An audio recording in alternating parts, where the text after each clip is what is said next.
there's a lot of talk about each one of us should have one. We should be much more special than the same person, than a person who does the same job that we do.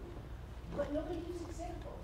You know, so something like an account executive or I did my job well, my boss was happy, my client liked me. Well, that's not good enough. Right.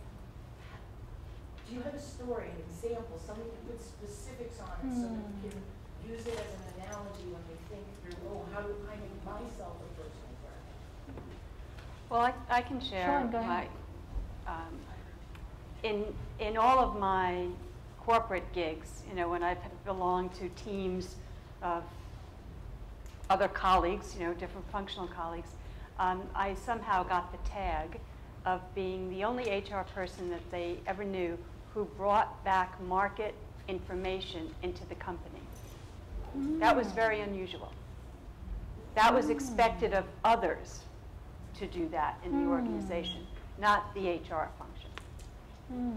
So that definitely stood me aside or separated me or enhanced my brand because I was out there all the time. The antenna, I was out at different functions. I didn't go to solely the HR functions. I went to the marketing professional associations, the finances. I was out. So gathering information and bringing it back and analyzing it.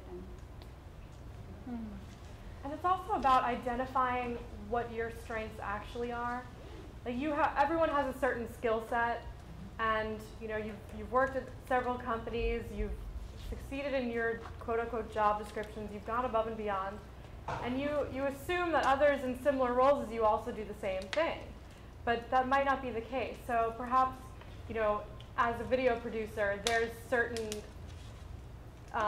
soft skills that you bring to the table that nobody else does. So you might want to go back to your other clients and say, what was it about me that made you hire me twice?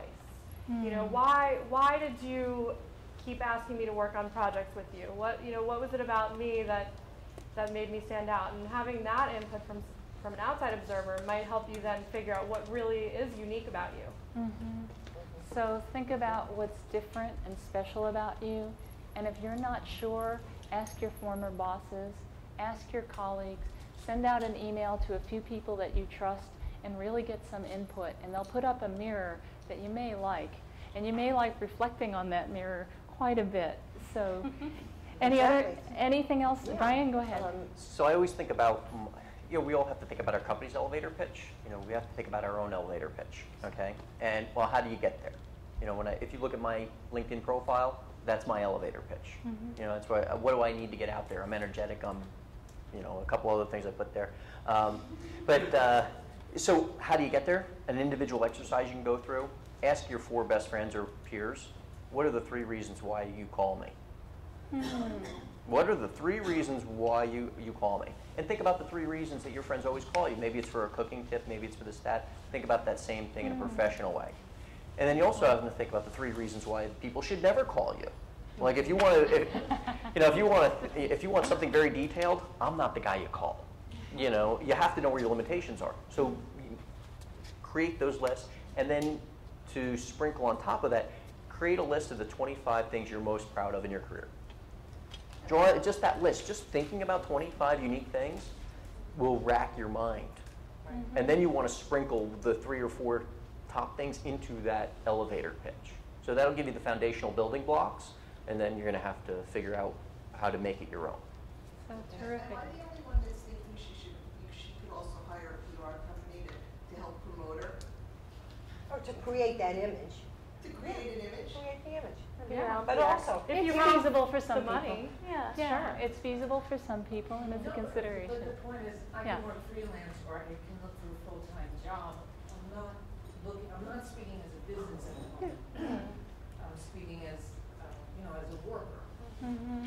And this is also where a career coach or an executive coach can really come into play, where they get to know you, they know your strengths, they can help you put together that thread of a story. I have a quick question. It's a story. We need to. Always, if you're in a company now, get upper management buy-in, but you need to get them to know you. I even like my team. The president needs to know everybody. who did their job, the accolades for it. And when something goes wrong, we all take the blame. But also, what's important is they need to see you, what you do. But I just wrote something. We bring training to the table. We bring new innovations. And that's what they think. You're saving the company money. You're being cost effective. You're branding yourself. You're the true professional that's aligning with the company mission and value.